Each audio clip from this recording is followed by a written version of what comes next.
Distorted Wish. A Miraculous Ladybug fanfiction reading by FeatheredMask. Chapter 8. Those Who Hold Information. Summary for this chapter. The blog post. Marinette is overloaded with all this information, but she's starting to get a handle on it. And then there's all the information she just can't get her hands on. The title of Are Heroes Ditching the Mask? Glared at them on the screen, a photo and a trail of dots inviting them to read more. Marinette clicked to expand the post, revealing more blurry photos that were more like amateur birdwatching shots than the paparazzi and candid photos that they were. None of them are super close up, so maybe you'll be fine and nobody will recognize you here at the bakery? Her voice went up an octave at the end of that sentence. It was an optimistic dream, and she knew it. I gave my name to a lot of people today while working in the bakery, Aller pointed out. Alia just put me on blast. Marinette forced her world to stop spinning long enough to read the part of the post where Alia mentioned his name, reading, And yet another source, anonymous, claims this rough-and-tumble young man's name is Aller. No confirmation yet on this from a reputable source. Oh no. Are you sure you'll be okay if I stay here? Aller asked, leaning in. Ladybug and I have become really famous for our work, and I've heard that fans can get pretty rabid. I can handle the attention, but what about your family? Marinette's gaze lingered over the ending paragraph of the Ladybug post before Aller scrolled back to the top, with the text remained imprinted in her mind. Famous model and classmate, Adrien Agreste, is still missing. Please keep him in your thoughts. In addition to your regular superhero news, this reporter will also cover the public information on the Agreste case as it becomes available. Marinette pulled her hands from her hair. No, it'll be fine, she claimed, needing control over the situation. I mean, maybe not that many people read the Ladybug regularly. It'll be a gradual thing, and we can handle that. Even if they find out we're here, I'm sure Mama and Papa would appreciate the extra business. Here, you can read it. Aller took the chair. She stood up and put some physical space between them so she could think. She peeked out the window as if waiting for a herd of rabid Chat Noir fans to descend on the bakery. Of course, no such flood came. She was glad in that moment that Ladybug and Chat Noir never seemed to have as many obsessed fans as Adrien did. Speaking of Adrien, this mysterious case of Chat Noir was distracting her from her missing friend. Ladybug should have been out there, searching. Chat Noir should have been out there. Marinette glanced back to Allard. Regardless of how she felt the call to action as her superhero identity, she had to keep up appearances. She sighed, leaning over Plag. Under cover of her shadow, Tiki zipped out to Plag's side, bopping something like a kiss to the Black Kwame's ear. Both of them were worried about their own friends. Marinette knew he didn't mean to do it, but Allar's agreements and the details he pointed out served to encourage her to keep going down the rabbit hole of panic. She was used to the Chat Noir who made everything into a joke, but she had also seen him serious when need be. They both always found the opportunity to crack a pun or one-liner in the midst of battle as partners. It was easy to feel as if things weren't so bad when they were filled with the kind of power that let them hop, skip, and jump over every inch of Paris with nary a broken bone. At least she had some time to think about her plan of action while he read through the extensive blog post. She had to find a moment somewhere to swing by the police station as Ladybug to drop a tip about that apartment building. Her mother's voice calling upstairs interrupted her racing thoughts. Marinette, can you come down for a minute? Be right there. She ushered Tiki to her purse. Tiki gently touched Plag's cheek before zipping to tag along with Marinette, cutting short the two Kwame's soft reunion. Plag cracked open an eye, staring at Marinette. She raised one finger to her lips, glancing to Aller. All she could do was make sure Plag understood the importance of secret identities, like Tiki did, and keep her identity secret from Aller. Plag's eyes closed again. Marinette wasn't sure if that meant anything or not, but decided to take it as an agreement for the time being. She descended the trapdoor and stairs, finding her parents in the living room. And there she stopped, noting the way the two of them looked at her from where they were seated at the couch. What's going on? Come sit down, sweetie. Marinette joined them, feeling an odd tension in the air as she sat across from them. Her parents looked at each other and nodded. We thought you should know, Sabine began, that Aller was on TV. They're saying that he's Chat Noir. What? How did you? I thought we had more time. The words were out before Marinette could stop herself. She clapped her hands over her mouth, but her parents didn't seem surprised. So you already knew, Tom observed. We thought as much. We know you're rather, he hesitated, attached. Marinette blanched. We're not dating. I'm over him, she jumped to say. Really? Tom nodded, but she could see his concern wasn't so easily assuaged. If you think your heart will be okay, he can stay in your room for now, Sabine said, placing a hand on Tom's arm. He's a superhero, but we're not going to turn him away. He's done so much for us, just protecting Paris from Hawkmoth. It would be wrong to turn him out on the streets. It would be wrong to turn out any child, hero or not. And he's Chat Noir. If anything, you're even more protected with him around. We know you can handle yourself, sweetie, but as long as you aren't running into danger after him, we don't see this arrangement as dangerous.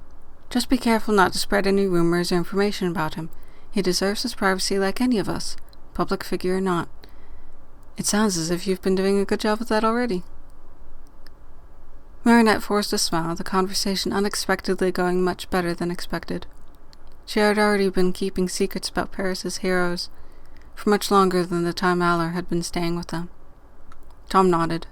For his sake, don't let anyone know he's staying with us. He might be a hero and a lot of people appreciate what he does, but he's just a kid outside of that suit. He's around your age, Marinette. He added softly. He deserves a normal life. Besides, just saying he works here should bring in more people to the bakery. Sabine's smile turned into a frown, thinking, my only worry is that this may be the first time Eller's father is hearing about his son being a superhero, and through the news of all sources to hear it from. Marinette, what do you think about taking him to school with you? Your Paris has met with him and Ladybug before. How do you think they would react to Chat Noir joining class for a while? Tom, I think you're getting a little ahead of things. Marinette coughed on a nervous chuckle. That's really great, yeah. I should go tell him that you're okay with all of this, she said, making gestures to the stairs as she made her escape from more conversation. And that he's on the news now. Yeah, doing that now. Marinette closed the trapdoor behind her once she reached her room, and she sat on the floor with a heavy sigh, closing her eyes for a moment as a dozen details danced around her mind.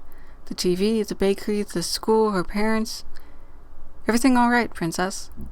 Marinette jumped a little, somehow having expected to be alone up here. She'd barely had a moment to relax all day. Yeah, it's great actually, she said. Turns out you're on the news, which I guess isn't so great actually, but my parents say they're fine with you staying here, which is great. You don't have to hide that you're Chat Noir from them any longer. Or from anyone, Allard added, leaning back in her computer chair, stretching his arms back to fold them behind his head. It's pretty nice now that I've really been thinking about it. Marinette blinked. Really? Yeah, it's the freedom of it, he explained. You know, with the secret identity thing, I always have to hide that I'm Chat Noir from everyone, and it's not as easy as you might think to slip away to transform. My father's kind of a helicopter. He'd flip if he knew I was Chat Noir. Probably ground me for life. Wouldn't your father be proud of you? Marinette stood up, putting her purse on the chaise. Tiki peeked out and dived to hide among the cushions. You know, for protecting Paris from Hawkmoth. She approached the topic gently, but didn't shy away from it. His father certainly seemed strict, at least in Aller's eyes. She could see how Alia made the connection that his home life wasn't the best. Aller frowned and turned his eyes to the ceiling, away from her eyes. I doubt it. He doesn't care about any of that stuff. He never cares about anything outside of his work. Marinette stopped beside him. One day, her parents would find out about her alternate identity, and she only hoped they would be proud. Concerned, yes, but angry? That was a deep fear of her own, she realized. She looked at the computer screen, where he was still on that one Ladybug post. She leaned over to refresh the page to see the view and comment counts jump. More people were checking in on the Ladyblog, and from a quick scroll-through, they were offering their own theories while they were at it. Marinette slowly trudged up to her bed, feeling that a nap was in order. Her parents were settled with the idea of a superhero staying in the house. Aller was occupied with the computer, and nobody yet was knocking down the door at the bakery to ask for Chat Noir's autograph. Maybe she could rest for a minute before starting on her personal sewing projects. As it was Friday, she could definitely push off doing her homework right away. She had no fast, convenient excuse to continue the search for Adrien anyway. Just as her eyes shut, her phone rang. Marinette groaned, but picked up anyway, glancing at the name to pop up on screen. Hello, Alia. She sat up with a gasp. Wait, seriously? No, yeah, I'll be right out, she promised. Suddenly, she had an excuse, even if it didn't involve Ladybug. Marinette ended the call and jumped up. She climbed down. nearly fell down the ladder, and scooped at Tiki as she said, "Alia wants me to join her in an Adrien search party. It might be better if you stay inside for the rest of the day. I'll be back in a couple of hours." She didn't wait for a response. She rushed down the stairs to the bakery, where she picked up a couple of pastries for her and Alia. "I'm going out with Alia," she called out to her parents as she went out the door, and nearly collided with a bicycle on the step. Alia laughed. "I knew you'd be excited for this." She offered a hand to help Marinette to her feet and then handed her a helmet. "I got us some bikes so we could cover more ground faster." "No splitting up," Alia added, before their words could be lost to the wind as they took to the streets. "We're using the buddy system here, especially since we still don't know the details around Adrien's disappearance. There might be a criminal summoner out here." Was Paris always this busy?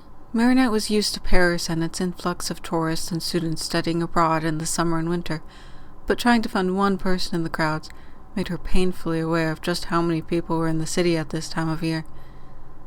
They kept on despite the chill. It was slow going on a bike compared to how fast she could have canvassed the same area as Ladybug. Marinette slowed her bike to stare at a large ad for the Gabriel clothing line plastered on a store window. Adrien's face was all over the city, especially in this neighborhood where his family lived. The city was proud to show off their teen heartthrob. The ads left a stale taste in her mouth now. People and tourists walked around as if he wasn't missing, although she heard the word akuma in snatches of conversation. Despite Ladybug always fixing everything afterwards, Hawkmoth had driven a level of fear into people. Small cards were taped to doors of businesses, claiming to have lower levels that would serve as protection from most above-ground damage by the more enthusiastic of weather akumas. No concrete protocols or drills in place yet, on account of akuma powers being different every time. "Come on," Alia nudged her, taking her attention away from the overbearing ad. "We've got a lot of ground to cover today. Rose texted me to say she and Juleka are walking near the park, and I think I saw Adrien's bodyguard driving around. We're all looking for him. He's bound to turn up." Marinette tried to smile and nodded. "We'll find him." She was just glad to be able to look for him. The cold made her fingers numb, but she was stubborn. With a bit of convincing, maybe Aller would join the search as well.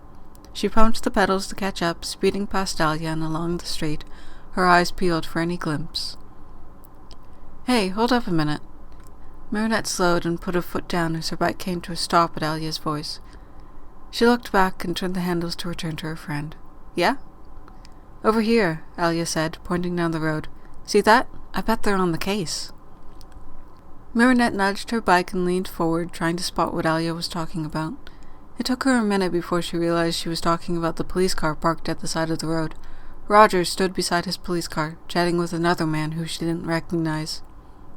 Alia steadied her bike. "Come on, they might have found something." Marinette couldn't deny she wanted information as well, so she bit her lip and took off after her friend. Alia stopped right at the two men with a wave and greeting. "Hey, Agent Roger. Do you have a moment to talk? It's about Adrien, and we were wondering how the investigation was going." Roger sighed, and the man beside him looked between the two girls. "Do you two mean Adrien Agreste?" Marinette stopped her bike nearby, adding, "We're friends of Adrien." The man nodded. "Are you? What a coincidence. I'm a private investigator hired by Gabriel Agreste. My name is Casimir Paquet." Alia lit up and her eyes got wide at that introduction. Marinette knew they had just come across an information goldmine. She immediately turned her attention to him, whipping out her phone to start recording. "You don't mind if I ask a few questions, do you? I'm something of a journalist. I write articles for that—" "Actually, I have some questions for you girls," Casimir interrupted, dismissing Alia's introduction without a care. "How do you two know Adrien Agreste?" "We're classmates at school," Marinette supplied. "We sit right behind him in class, and we've become a really close friend group." "And how long have you known him? He started coming to our school last year, right?" Marinette looked at Alia for confirmation. "We've known him since then. I didn't know he was a famous model until I looked him up." "So on the day of December, do you remember where you were? I heard there was an akuma attack." "We were at school with Adrien." "When the akuma attacked, I ducked under a desk," Alia said. "I had to film it for my blog, so I ran out of the school and followed it. I ran into Chat Noir when I finally got up. I hid, and then ran." Marinette offered her own excuse. "I panic a little when there's an akuma." Casimir nodded. That's reasonable. I would be scared too, to be so close to one. Did either of you notice Adrien during any of that? Marinette thought back to that time, wondering about where each of her classmates had fled when the akumatized history teacher came crashing into their class. It made her wish she had kept better tabs on them, even as she was running away from them to find somewhere secluded to transform. I don't think so, no, she finally answered, her voice falling. Once everything was over, I got a text from our class's group chat. We have a group chat for projects and stuff. That we were all going back to the classroom to take a head count. Alia and Adrien were the only ones late, so I called Alia while Nino called Adrien. My phone died during all that. Alia added in her part, frowning. When the akuma attacked, I think I saw Adrien run out after Marinette. She has a habit of running way too far away during akuma attacks, so he was probably going to make sure she didn't get too lost in the chaos. After Ladybug fixed everything, I didn't go back to the school. I actually hung out with Chat Noir for a bit. Marinette nodded with all that, chuckling nervously as her friend called out her disappearing habit. Of course she felt bad for making them worry all the time, but at least these excuses magically covered for her. Casimir raised his eyebrows, interested. Chat Noir, you say? Do you usually talk with heroes outside of akuma attacks? Alia nodded. Yeah, of course. They protect Paris, and they're super friendly. So many people in Paris have talked with the heroes before. I cover the Lady blog, so I could record many of the fights and even get interviews with them. You do? Casimir suddenly seemed so much more interested. That's just what I was talking to this police CA here about. Adrien disappeared during an akuma attack, so it only follows that we need to ask the heroes a few questions about if they saw anything. Oh yeah, Chat Noir mentioned that he saw Adrien and actually took him out of the way of danger. Marinette glanced at Alia. To her relief, Alia kept her lips sealed on the matter of where exactly Chat Noir was. Do you know how to get in contact with the heroes again? Alia fumbled, holding her phone close to her chest. I could put something up on the Lady blog. Casimir shook his head. No, better that it isn't so public. Privately, I mean, so none of the press crowd us when we're supposed to be conducting an investigation. He stared at her for a long moment as Alia floundered for something to say, and sighed. Yeah, that's just the problem I'm running into, actually. Marinette frowned. Getting in contact with the heroes, you mean? Yes, they're rather sporadic, Casimir explained. They don't seem to have a set schedule that anyone knows of, and they show up when an akuma does, but always leave soon after. They've shown up at public events celebrating them, or when they're called to make a statement, but that's too public. Marinette winced. They had purposely mixed up their patrols based on some maths around the dates, taking into consideration school nights, scattered extra patrols when either one was restless, and cancelled patrols when they weren't up to it, all for the purpose of making sure that no criminals took advantage of a less secured evening. That also had the side effect of making them difficult to track down. Great for avoiding fans and distractions. Not great when someone had an important message to deliver. They keep patrols, so I'm sure I could wave them over to ask about arranging a meet-up tonight or tomorrow night, Alia suggested. I admire your persistence, but I don't need a little girl's help to contact the heroes. This really isn't your job, Casimir said. But I really should be going, Casimir interrupted. It was nice meeting you two, but I have a number of people to talk to today. Alia's hands clenched around her phone. Marinette put a hand on her shoulder, holding her back from following after the investigator. Agent Roger nodded a goodbye to him and looked at the teens. Don't worry, girls. There's a number of good people all across Paris looking for your friend right now. He turned up last Christmas, and he'll turn up soon. Just trust us. Marinette nodded, shakily smiling at him, but neither girl could say anything nice. She directed her friend in the other direction, walking their bikes down the sidewalk. It's his loss, not yours. Try not to take it too hard, okay, Alia? Take a deep breath, Marinette advised. I don't want you to get akumatized by Hawkmoth again. I wouldn't mind treating Casimir a lesson after brushing me off so quickly like that, Alia seethed. I know my blog thrives on clickbait, drama, and speculation, but that doesn't make me any less of a journalist. That doesn't give him the right to push me aside. Marinette's eyes widened as she caught a glimpse of purple fluttering in the frosty air. Alia, I have a connection to the hero sitting right in your bedroom, and it's just so frustrating that I couldn't say anything about it. There's my reliable contact with the heroes, Monsieur Fancy Pants Investigator, You could practically hear the snobbery in his northern accent, thinking he's so better than us. Marinette couldn't just run off and leave her friend like this. That would be just asking for an akumanization. This was really terrible timing for Hawkmoth to be searching for a victim right when Casimir had put down Alia. Thankfully, Alia deflated, the wind blown out of her sails now that she had vented. None of this is helping find Adrien. That investigator and I are both trying to find him. We're just arguing about the ways to go about it. Marinette watched as an akuma butterfly fluttered out into the street, hesitate, and instead come to a stop on a bright sign instead. After a moment, it flew back the way it came. "Why don't we talk to Eller directly later?" Marinette suggested. "He needs to tell the police his side of the story, and he can get Ladybug to talk to the police too. Then the police can get the information straight from the source." Alia sighed, starting to smile again. "Yeah, you're right. He did say his communicator connects him to Ladybug. He still owes me an interview too," she mentioned. "That's more like it. How about we get back on our bikes and keep searching ourselves? There's still a few hours until sundown." "Hey, wasn't I the one cheering you up?" Alia teased. "Thanks, by the way." End of Chapter 8.